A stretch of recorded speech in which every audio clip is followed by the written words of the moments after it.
à l'Attitude Rock avec Jonathan Gagnon. À GoFM, voici le Doc Mayou. Oh yes!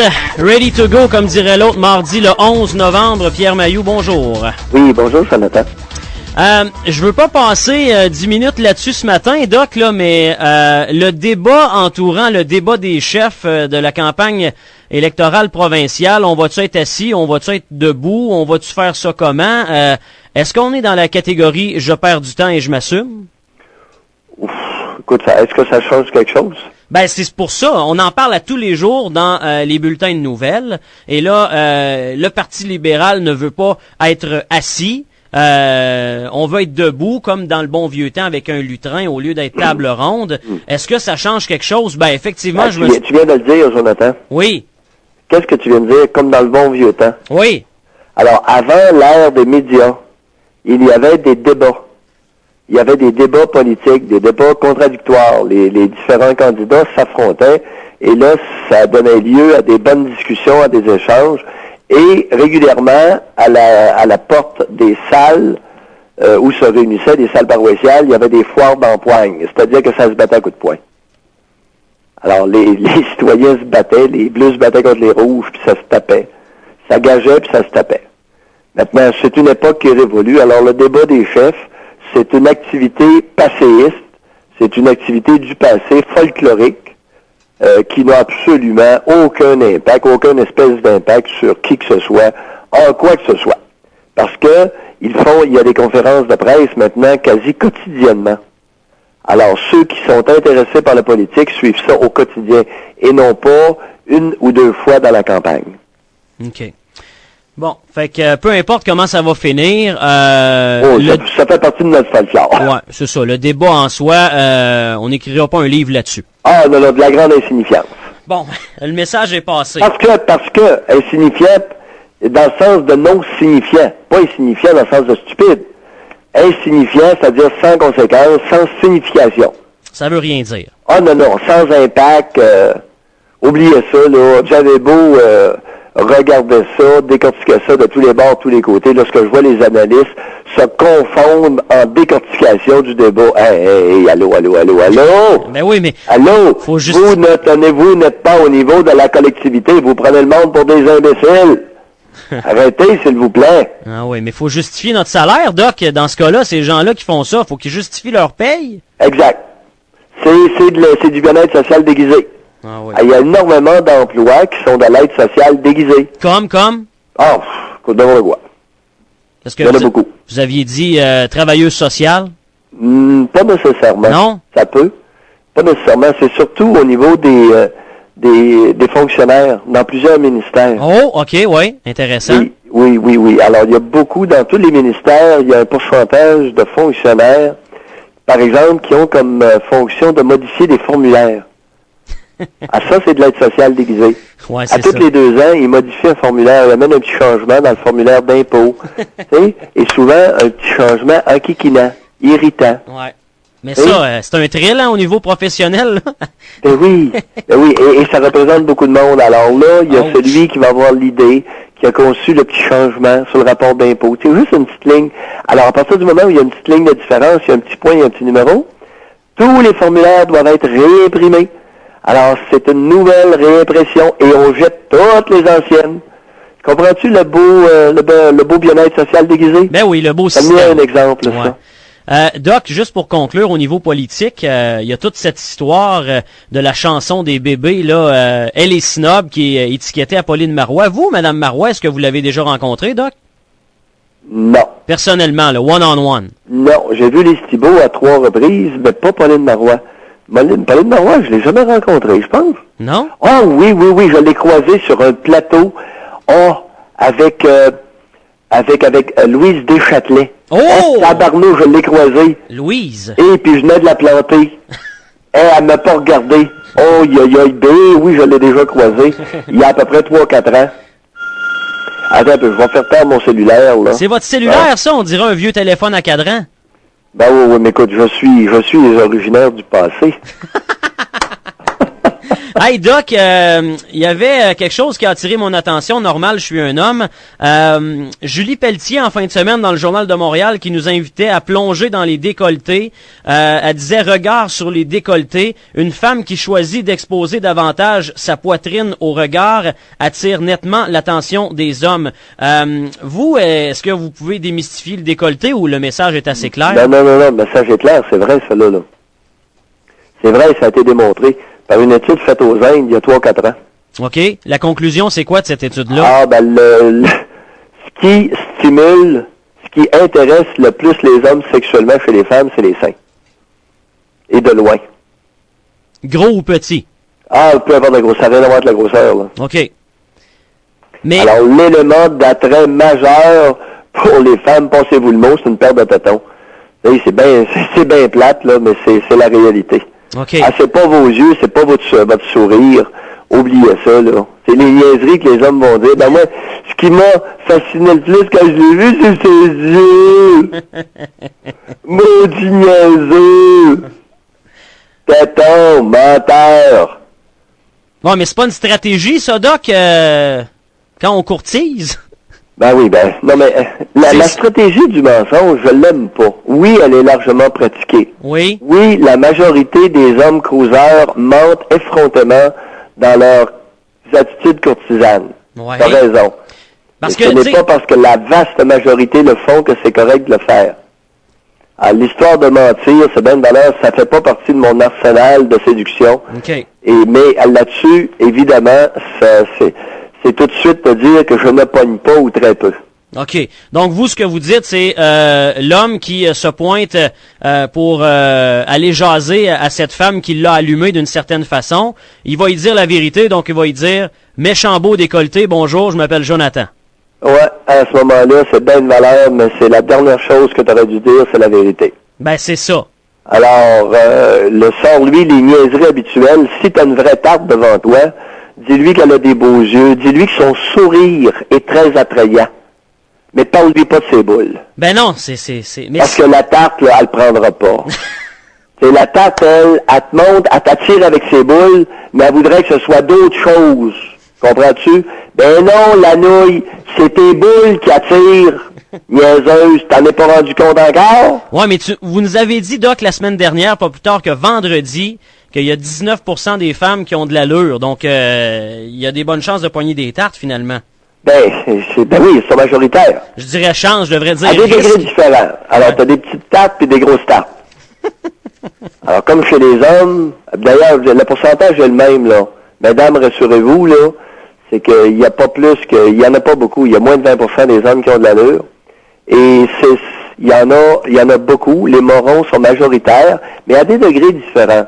Alors, t'en as qui sont légèrement morons et épais, et t'as un gros pourcentage très moron et très épais. Aïe, aïe, aïe. Hey, Doc, je veux juste... Non, mais c'est une réalité humaine. Ben oui, non. je le sais. Il n'y a aucun mépris là-dedans, c'est un fait. OK. Alors, Julie Pelletier vous a simplement informé, mesdames, de comment ça marche la vraie vie. Alors, une paire de boules, alors faites le test. Vous allez faire votre épicerie sans décolleté, avec un col roulé, et vous allez faire votre épicerie avec un décolleté dans un supermarché achalandé.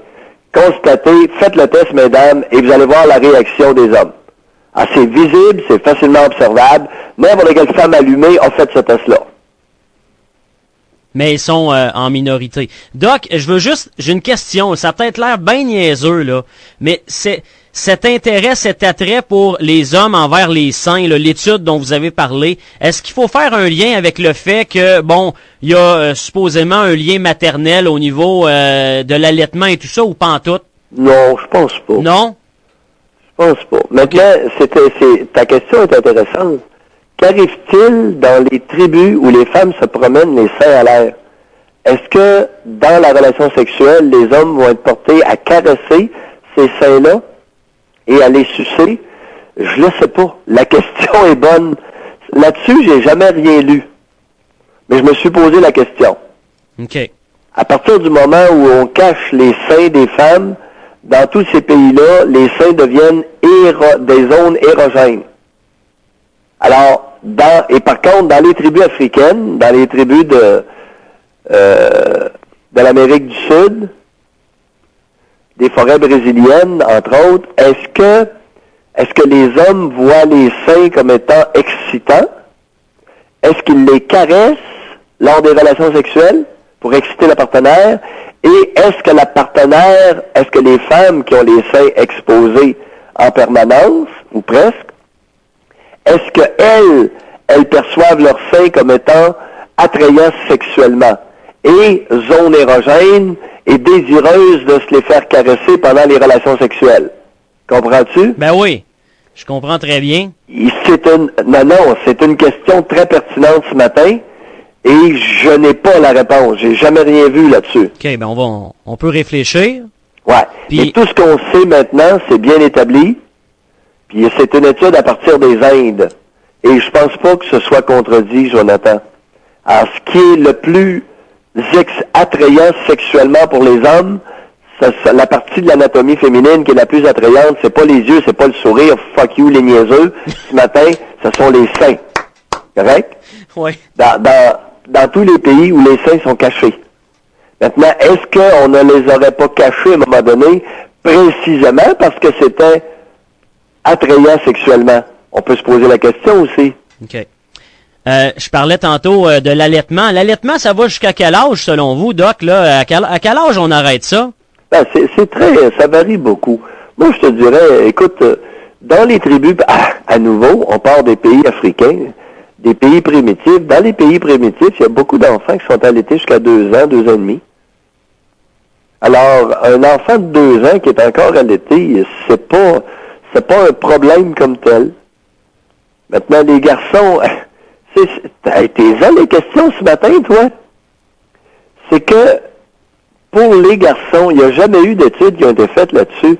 Est-ce que c'est dans l'intérêt d'un petit gars de téter sa mère jusqu'à 3 ans? Est-ce que c'est dans l'intérêt d'une petite fille de téter les seins de sa mère jusqu'à 3 ans? Ça n'a jamais été étudié. Instinctivement, je te dirais que à ce moment-là, le sein risque de prendre une autre connotation. Parce que le petit bonhomme à 3 ans va s'en souvenir qu'il était là. Ben là, effectivement. Quelle différence ça va faire dans son futur comportement sexuel? Parce qu'oubliez pas que des tétons, c'est à la fois une nourriture, une glande mammaire, OK? Et un objet de plaisir pour le père.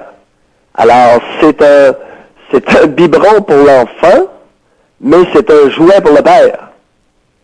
Alors, comment le garçon qui a tété sa mère jusqu'à 3 ans et demi et qui s'en rappelle de l'avoir bien tété, oui. Va-t-il réagir avec sa future partenaire sexuelle lorsque va venir le temps de téter les seins pour le fun, pour se faire bander?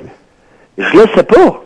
Mais c'est t'es les questions ce matin? Ben, parce que, veux pas, on parle beaucoup d'allaitement, hein? Oui. On entend les femmes enceintes, il y a même des clubs et tout ça, là. Oui, des exact. regroupements, on allaite en public, puis on allaite en gang, puis c'est très in, c'est très tendance, l'allaitement. Exact. Mais ça, et c'est tout à fait correct. Ben maintenant, oui. La question, jusqu'à quel âge?